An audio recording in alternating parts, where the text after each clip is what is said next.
Hello, good morning students. It is class of second and subject is Hindi उत्सव। आइए पढ़ने पढ़ाने की इस पाठशाला में शुरू करते हैं। कक्षा 2 की उत्सव पाठ्य पुस्तक से पाठ 2 उदयपुर की सैर नामक शीर्षक का अध्ययन करें और भली भांति इसको समझें। जैसा कि हम लोग पढ़ ही चुके हैं कि उदयपुर की सैर, उदयपुर क्या है, देखते हैं इसमें कि उदयपुर राजस्थान की राजधानी है। सैर मतलब होता है घूमना, टहलना, भ्रमण करना और इस दौरान चीज़ों का बहुत नज़दीकी हो करके, बहुत पास से हो करके अध्ययन करना, मूल्यांकन करना और उसको समझना। इस प्रकार से यह रोहन और दीपक नाम के जो 2 लड़के हैं, अपने जो दोनों लड़के हैं दोस्त हैं, रोहन के मामा जी जो राजस्थान के उदयपुर नामक स्थान पर निवास करते हैं, उन्होंने इस पत्र को लिखा कि हम लोग जो सैर करने गए, भ्रमण करने गए तो राजस्थान में उदयपुर में क्या देखा, वहाँ की क्या खास चीज़ों का भ्रमण किया, निरीक्षण किया, मूल्यांकन किया और वहाँ की हमें कौन सी चीज़ें सबसे अच्छी प्रतीत हुई, जिनको हमने अपने मेमोरी में रख लिया है और उसे अपने जीवन में यादगार बनाया है। तो जब पत्र लिखा है तो हम जानते हैं कि जो पत्र होता है वह क्या होता है, ऐसा लेटर होता है। हालांकि अब ये चलता नहीं है ज़्यादा, लेकिन पहले के समय में जो हमारा कम्युनिकेशन का माध्यम होता था, संचार का साधन होता था, वह पत्र होता था, जो हम पत्र के माध्यम से अपनी सूचनाओं को किसी दूसरे तक भेजा करते थे।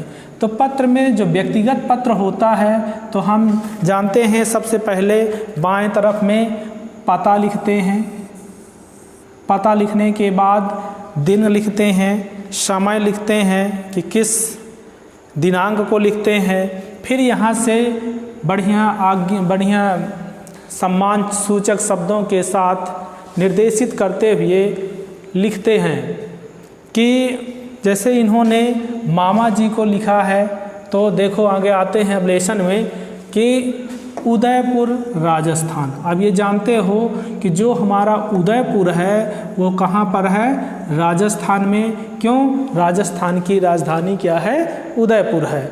और राजस्थान हमारा भारत देश का एक ऐसा राज्य है जो क्षेत्रफल की दृष्टि में सबसे ज़्यादा और सबसे बड़ा है। यह जो पत्र लिखा गया था 5 सितंबर 2000, अब इसको डैश डैश है तो इसको हम भर सकते हैं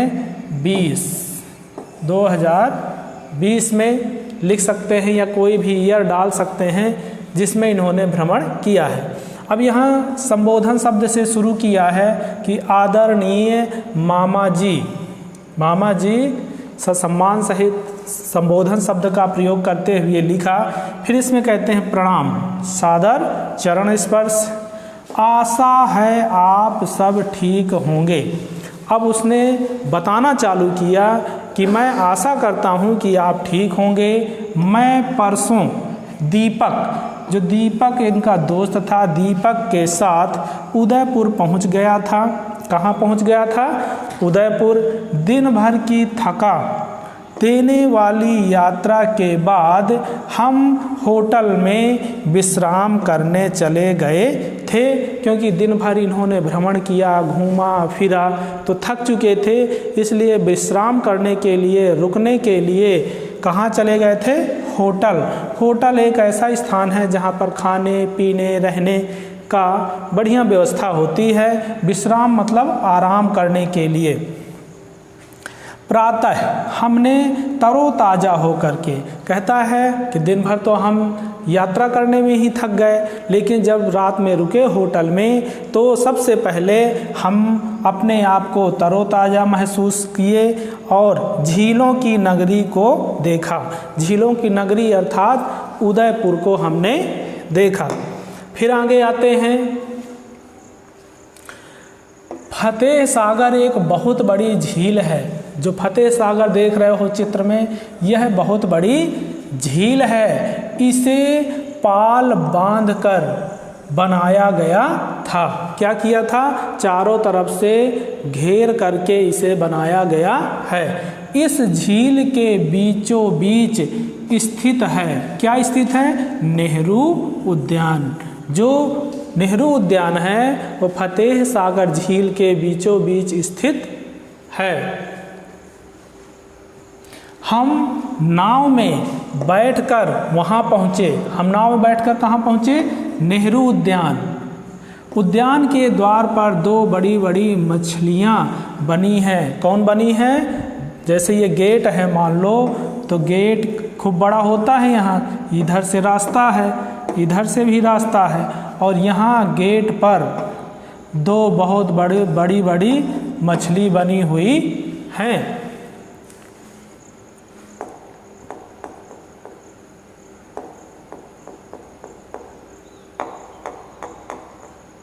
मछली बनी है। सामने, इसी के सामने राजधानी, गहने और पोशाक पहने हुए एक औरत की मूर्ति बनी हुई है। कि जो यह जहाँ पर ये गए थे वहाँ एक औरत की भी मूर्ति बनी है, जो राजस्थानी गहने, पोशाक, आभूषण पहने हुए मूर्ति बनी है। इसके पास ही बना है, और जो पास ही बना है नाव के आकार का होटल। अब जो ये मूर्ति बनी है, इसी के पास में जो एक नाव होती है, उस नाव के आकार का एक होटल भी बना हुआ है। यहाँ हमने चाय पी, वहाँ हम लोगों ने, सब लोगों ने मिलकर क्या किया? चाय पिया। यहाँ से कुछ ही दूरी पर चेतक में सवार महाराणा प्रताप की मूर्ति है। हम जानते हैं कि जो महाराणा प्रताप हैं वह बहुत ही क्रांतिकारी व्यक्ति थे। स्वभाव उनका बहुत ही अच्छा था, और इन्होंने कई बार कई लड़ाइयों में हिस्सेदारी किया, और कुछ लड़ाइयों में इन्होंने शानदार जीत भी जीता। खासकर इनकी जो फेमस सबसे ज़्यादा घोड़ा है, जो इनको हर पल सहयोग देता था, हर मुसीबत में इनको बचाता था, और इसका नाम क्या है? चेतक। आइए आगे देखें। सुखाड़िया सर्कल पर पहुँचते पहुँचते अंधेरा हो गया। अर्थात जो एक सुखाड़िया नामक सर्कल था, वहाँ जब पहुँचे तो हम लोगों को शाम हो गई थी। यहाँ सैलानियों की भीड़ जुटी थी। सैलानी किसको कहते हैं? जो इस पर्यटक सैलानी जो देखने के लिए आते थे इन प्लेसेस को, उन्हें हम सैलानी कहते हैं। जो विदेशों से भी आते हैं और अंतर्राष्ट्रीय कई देशों से यहाँ पर भ्रमण करने आते हैं। इतना बड़ा फव्वारा मैंने पहले कभी नहीं देखा। कहता है कि इतना बड़ा वहाँ फव्वारा लगा हुआ था जो मैंने इससे पहले कभी नहीं देखा। गाइड ने बताया कि ऐसा ही फव्वारा इटली की राजधानी रोम में भी है। अब गाइड किसको कहते हैं? गाइड अंग्रेजी शब्द है, जिसकी अंग्रेजी क्या होती है? GUIDE। गाइड मतलब मार्गदर्शक। यह हमारे साथ में था और उसने हमें सूचना दे करके हमें बताया, हमारे साथ हमें जानकारी दी कि जो फव्वारा यह यहाँ बना हुआ है तो वह इटली की राजधानी जो रोम है उसमें भी बनी हुई है। यहाँ हमने पिछौला झील भी देखी। क्या देखा? पिछौला झील भी देखी। इस झील के पास पाल पर राजमहल बना हुआ है, जो यहाँ का शीर्षक है। तो वहाँ पर कौन सा महल बना हुआ है? राजमहल, झील के पाल में। दोपहर को हमने गुलाब बाग देखा। अब हमने दोपहर को क्या देखा? गुलाब बाग, दोपहर हो गई थी। यहाँ तरह तरह के गुलाब ही गुलाब हैं। गुलाब बाग में क्या हैं? ढेर सारे रंग बिरंगे गुलाब के फूल हैं। यहीं एक चिड़ियाघर भी है। चिड़ियाघर तो जानते ही हो, a place where different kinds of animals are kept, कि ऐसा स्थान जहाँ पर विभिन्न प्रकार के जानवरों को रखा जाता है, उनको भोजन दिया जाता है, उनकी सुरक्षा की जाती है, और वह उस चिड़ियाघर में आराम से रहते हैं। यहाँ देश के कोने कोने से लाए पशु पक्षी हैं। हमने बच्चों की रेलगाड़ी में बैठना बहुत अच्छा लगा। कहता हमें जो बच्चों की छोटी छोटी रेलगाड़ी छुक छुक छुक करके चलती थी, उस रेलगाड़ी में हमें चलने में, बैठ करके भ्रमण करने में बहुत आनंद आया। हम कल यहाँ से जयपुर चले जाएंगे। कहता है कि आज अब हम उदयपुर में हैं और हम यहाँ से कल कहाँ चले जाएंगे? जयपुर चले जाएंगे। मामा जी को मेरा प्रणाम तथा भोलू को प्यार। जो मामा जी का छोटा बालक है उनका नाम भोलू है, उनको कहते हैं कि मेरा प्यार पहुँचे। आपका भांजा, और इनका रिश्ता क्या है? भांजा है, जो नाम क्या है? रोहन। और इस तरह से उसने अपनी चिट्ठी को पूरा लिखा। अब देखते हैं कि इसमें कहा गया है कि याद रखना, ये भी बहुत ज़रूरी है। क्यों? क्योंकि जो उदयपुर शहर है, इसको बप्पा रावल वंशज उदय सिंह ने सन 1433 से 1468 है, उस समय इन्होंने बनवाया था। ये सिसोदिया राजवंश के थे। उदयपुर को, किसको? उदयपुर को झीलों की नगरी के नाम से जाना जाता है। अब हम जान गए हैं कि झीलों की नगरी मतलब जहाँ झील ज़्यादा से ज़्यादा मात्रा में है, उसको क्या कहा जाता है? उदयपुर को कहा जाता है।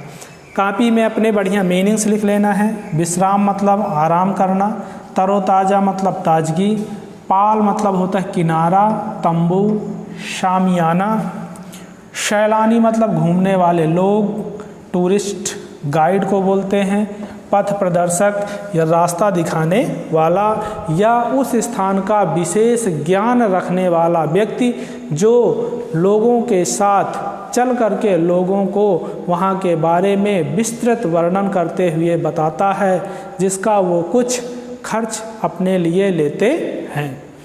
अब आगे देखते हैं क्या है।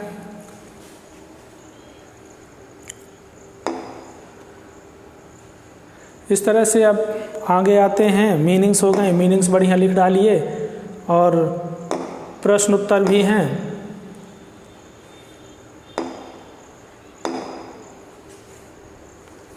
प्रश्न उत्तर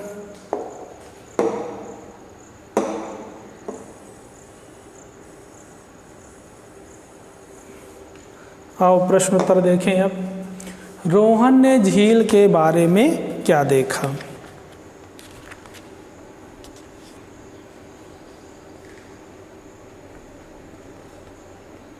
अभी एक पेज छूटा हुआ है। इस पेज में कौन सा पेज है? Page number 10।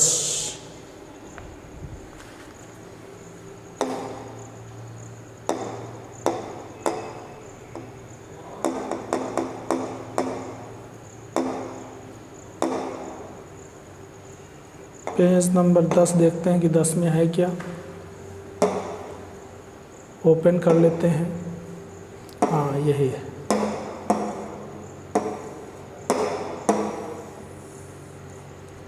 ये इसको बड़ा करते हैं।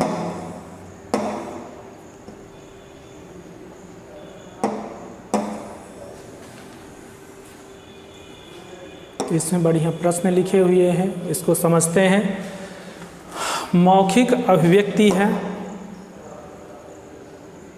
इसको थोड़ा सेट भी कर लें, देखने में अच्छा लगेगा।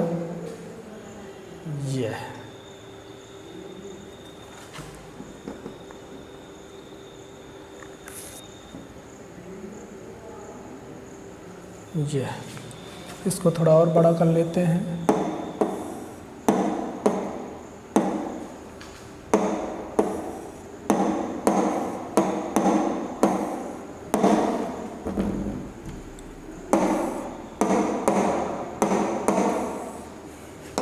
देखिए लिखा है पत्र किस दिनांक को लिखा गया है।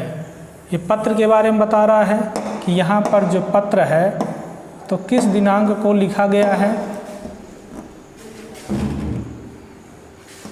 अब दिखने लगा होगा बढ़िया। तो देखो लिखा है कि पत्र किस दिनांक को लिखा गया है। तो जैसा कि हम पढ़ ही चुके हैं, यहाँ शुरू में कहाँ लिखा है, 5 सितंबर को लिखा है। किस सितंबर में, 5 सितंबर में लिखा है। तो इसको हम जानते हैं कि लिखेंगे कि जो पत्र है 5 सितंबर को लिखा गया था। झीलों की नगरी कौन सा शहर कहलाता है। अब इसमें देखो झीलों की नगरी कौन सा शहर कहलाता है। हमने बताया है कि उदयपुर को, किसको, उदयपुर को झीलों की नगरी के नाम से जाना जाता है। दूसरा प्रश्न भी हो गया। अब आते हैं अगले। उद्यान के द्वार पर क्या बना था। जो हमारा उद्यान बना था झील के अंदर, तो इसमें देखो कहाँ पे लिखा है, उद्यान के अंदर कहाँ पर, यहाँ पर लिखा है देखो कि उद्यान के द्वार पर 2 बड़ी बड़ी मछलियाँ बनी हुई थी। क्या बनी हुई थी, उद्यान के द्वार पर 2 बड़ी बड़ी मछलियाँ बनी थी। इस तरह से तीसरे का आंसर हो गया। फिर आते हैं, देखते हैं दोपहर को लेखक ने क्या देखा। अब देखते हैं कि दोपहर में लेखक ने क्या देखा, कि दोपहर में ये क्या लिखा है कि दोपहर को हमने गुलाब बाग देखा था। क्या देखा था, गुलाब बाग देखा था। तो ये हो गया चौथा आंसर। तो इस तरह से और एक्सरसाइज में देखते हैं क्या लिखा है। ये हो गया। अब इसमें ये प्रश्नों को लिख लेना है। अब फिर आते हैं आगे। आगे आकर के हम देखते हैं कि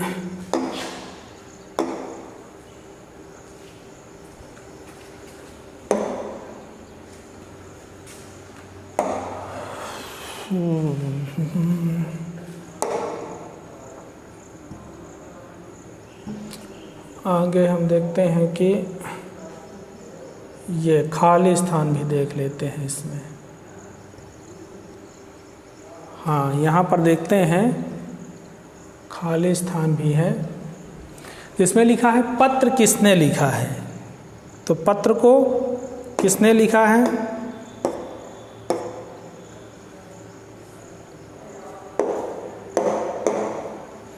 तो पत्र को किसने लिखा है,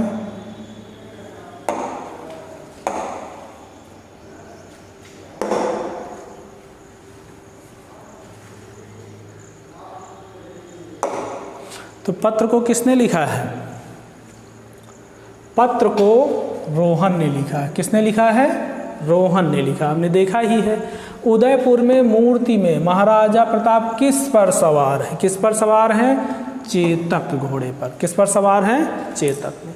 अब फिलिंग द ब्लैंक्स, खाली स्थानों को देखना, रिक्त स्थानों को दिए गए शब्दों से भरिए। तो रोहन परसों दीपक के साथ पहुंच गया था। कहाँ पहुंच गया था, उदयपुर। कहाँ पहुंचा, ठीक है। एक बहुत बड़ी झील है। कौन है एक बहुत बड़ी झील, फतेह सागर। कौन सा, फतेह सागर। उदयपुर में के आकार का होटल है। किस आकार का होटल है, नाव के आकार का होटल है। गाइड ने हमें बताया कि ऐसा फव्वारा इटली की राजधानी में भी है। तो कहाँ की इटली की राजधानी क्या है, रोम। अब प्रश्न उत्तर दीर्घ, इनको लिखना है जैसा कि बताया गया है, बड़े बड़ा लिखना है। रोहन और दीपक ने उदयपुर पहुंचकर पहले क्या किया। कि जब रोहन और दीपक थे वहाँ पहुँच करके क्या किया, तो रोहन और दीपक सबसे पहले पहुंचकर एक होटल में रुकते हैं, विश्राम करते हैं और अपने आप को थकान से मुक्त करते हैं। ठीक है, इसके बाद देखते हैं रोहन ने झील के बारे में क्या बताया। तो रोहन ने झील के बारे में क्या बताया था, कुछ याद आया? उसमें देखो झील के बारे में क्या बताया था कि यह झील क्या है कि हम यहाँ पर विभिन्न प्रकार की झीलों को देखे हैं। जैसे कि सबसे बड़ी झील को देखा, झील के बीच में बना हुआ एक नेहरू उद्यान है। उस नेहरू उद्यान के में जो द्वार है वहाँ पर क्या क्या बनी हुई हैं, 2 मछली बनी हुई हैं। यहाँ पर सबसे बड़ा फतेह सागर झील है। तो इस तरह से इसको भी उसने बताया। रोहन ने उदयपुर में क्या क्या देखा। अब ढेर सारा है, इसको लिखना है कि क्या क्या देखा। तो सबसे पहले उसने क्या देखा था, अब शुरू से आते हैं। अब देखा है रोहन ने सबसे पहले क्या देखा, सबसे पहले तरोताज़ा होकर के कहाँ गया, फतेह सागर झील को देखा। फिर इसके बाद एक नेहरू उद्यान को देखा, उद्यान के द्वार पर 2 बड़ी बड़ी मछलियों को देखा। फिर एक औरत को देखा जो राजस्थानी वेशभूषा में थी। ठीक है ना, वहाँ पर एक महाराणा प्रताप की मूर्ति को भी देखा। तो इस तरह से और फिर वहाँ पर क्या देखा, एक फव्वारे को देखा। उसने क्या देखा, फव्वारे को भी देखा। दोपहर में उन्होंने गुलाब बाग देखा। क्या देखा, गुलाब बाग देखा। फिर उन्होंने चिड़ियाघर भी देखा, चिड़ियाघर को उन्होंने देखा। और इसके बाद उन्हें यह भी जानकारी मिली कि उदयपुर को झीलों का नगरी कहा जाता है। तो इस तरह से यह पूरा लेसन समाप्त होता है। और सभी कठिन शब्दार्थ को लिखना है, मीनिंग्स याद करना है, भली भांति समझना है, पत्र कैसे लिखा जाता है, समय तारीख कहाँ पर लिखी जाती है और संबोधन शब्द में क्या क्या लिखा जाता है, इन सब चीज़ों का ज्ञान इस पाठ में कराया गया है। प्रश्नों को लिखना है, समझना है और उनको याद करके बढ़िया अपनी नोटबुक में लिखना है ताकि रिवीजन करने में हमें आसानी मिले। यदि कोई समस्या आती है तो विद्यालय के नंबर पर संपर्क कर अपनी समस्या का हल करना है। धन्यवाद, थैंक यू।